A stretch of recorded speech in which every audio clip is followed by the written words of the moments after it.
বন্যা পরিস্থিতির আরও খবর জানাতে ফেনী ও নোয়াখালী থেকে যোগ দিচ্ছেন আমাদের সহকর্মীরা। শুরুতেই ফেনী থেকে যোগ দিচ্ছেন দিলদার হোসেন। দিলদার, ফেনীতে বন্যার সর্বশেষ পরিস্থিতি কেমন?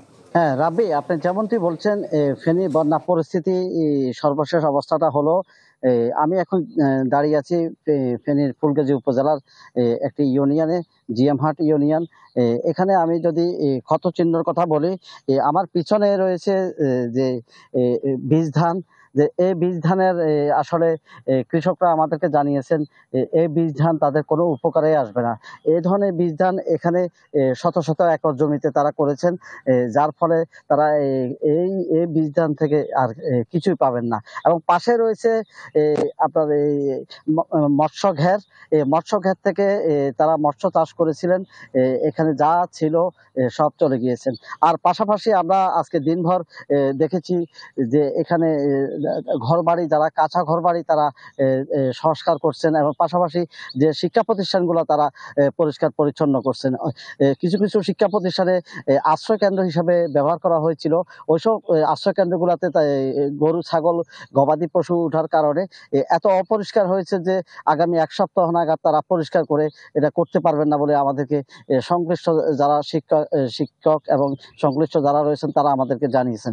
পাশাপাশি হাসপাতালগুলোতে দেখা যাচ্ছে খুবই ভিড়, বিশেষ করে ডায়রিয়া রোগের যে প্রাদুর্ভাব দেখা দিয়েছে এবং পানিবাহিত রোগ আরো অন্যান্য রোগ রয়েছে, এগুলো দেখা যাচ্ছে।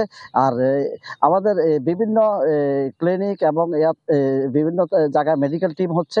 আর ত্রাণের বিষয় বলতে গেলে যে ত্রাণ প্রত্যন্ত অঞ্চলে ত্রাণ পৌঁছানো হচ্ছে বলে আমরা দিনভর আজকে দেখেছি।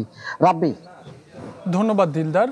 এবার নোয়াখালীর পরিস্থিতি জানতে চাই, চলে যাচ্ছে আমাদের আরেক সহকর্মী সুমন ভৌমিকের কাছে। সুমন, নোয়াখালীতে বন্যার পরিস্থিতি কেমন? রোগবালাই রোধে প্রশাসনের পক্ষ থেকে কোনো পদক্ষেপ নেওয়া হয়েছে কিনা? রোগবালাইয়ের কথা যদি বলি, সেটিতে আসলে পদক্ষেপ একটি, সেটি হচ্ছে হাসপাতাল।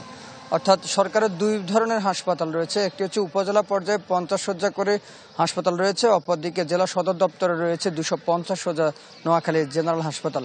আমরা কিছুক্ষণ আগে এখানকার তত্ত্বাবধায়ক যিনি, তার সঙ্গে কথা বলেছিলাম। তিনি আমাদেরকে জানিয়েছেন যে আজকেও প্রায় 150-র মতো নতুন রোগী ভর্তি হয়েছে, সব মিলিয়ে 250 অর্থাৎ রোগী ভর্তি রয়েছে আজকের ডায়রিয়া ওয়ার্ডে। এছাড়া জ্বর এবং কাশি সর্দি নিয়ে তো রয়েছে, বিশেষ করে শিশুরা বেশি আক্রান্ত হচ্ছে।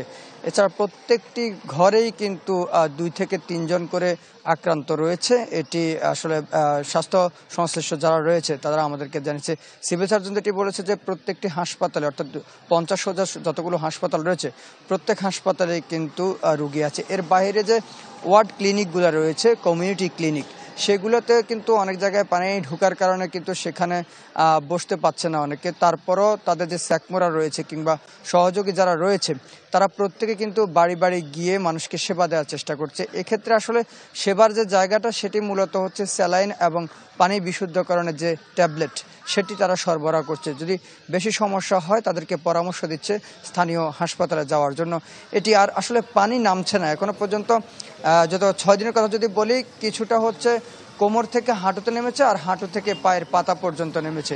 সব মিলিয়ে আসলে এখনো ওই পরিমাণ পানি নামেনি, মানুষ এখনো ঘরবন্দি রয়েছে নোয়াখালীতে।